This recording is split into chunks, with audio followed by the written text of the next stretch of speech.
In 2047, after decades of probes, rovers, and dreams, humanity's first city on Mars, Elysium, rose from the red dust in the Valles Marineris. Spanning a canyon wider than any on Earth, its domed habitats glinted under the faint sun, a beacon of human ambition. The city wasn't born from a single mission but from a coalition of nations, private companies, and 1,200 pioneers who left everything behind. The first settlers arrived in 2043 aboard the Odyssey Ark, a fusion-powered ship built by a consortium led by Xi. They landed near the canyon's edge, where subsurface ice promised water and lava tubes offered natural shelters. The initial outpost, nicknamed the Burrow, was a cluster of 3D-printed domes made from regolith and reinforced with carbon nanotubes. Each dome housed 10 people, a hydroponic garden, and a nuclear microreactor. The settlers' engineers, botanists, geologists, and a poet named Aisha worked 16-hour days to expand the site. Aisha's journals, later broadcast to Earth, captured the raw struggle. "The dust storms howl like ghosts," she wrote. "We're building a home, but Mars doesn't care." Dust was the enemy.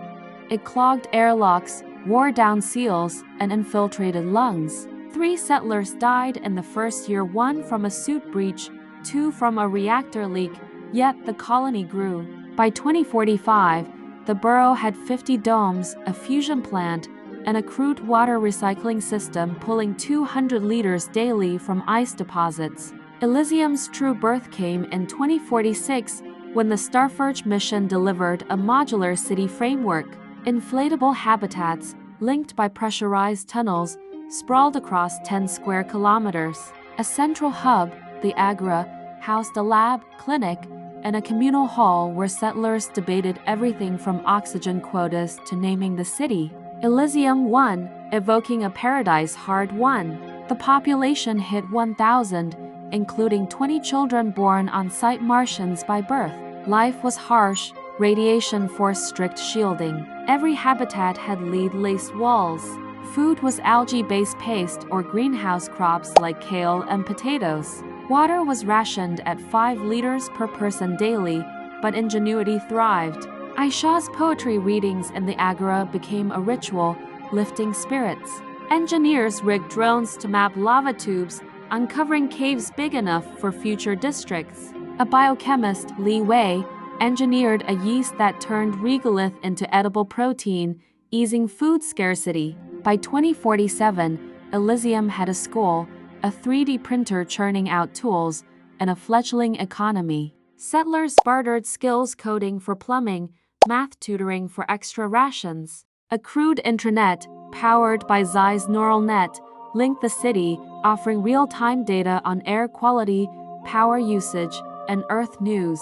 But Earth felt distant. Political squabbles over funding and resupply missions strained TIs. Some settlers, calling themselves Free Martians, pushed for self-sufficiency, mining iron for tools and synthesizing fuel from CO2. Challenges loomed. A 2047 dust storm, lasting 90 days, buried solar panels and cut power to 30%. 2 domes breached. Quick repairs saved lives, but the city's fragility was clear.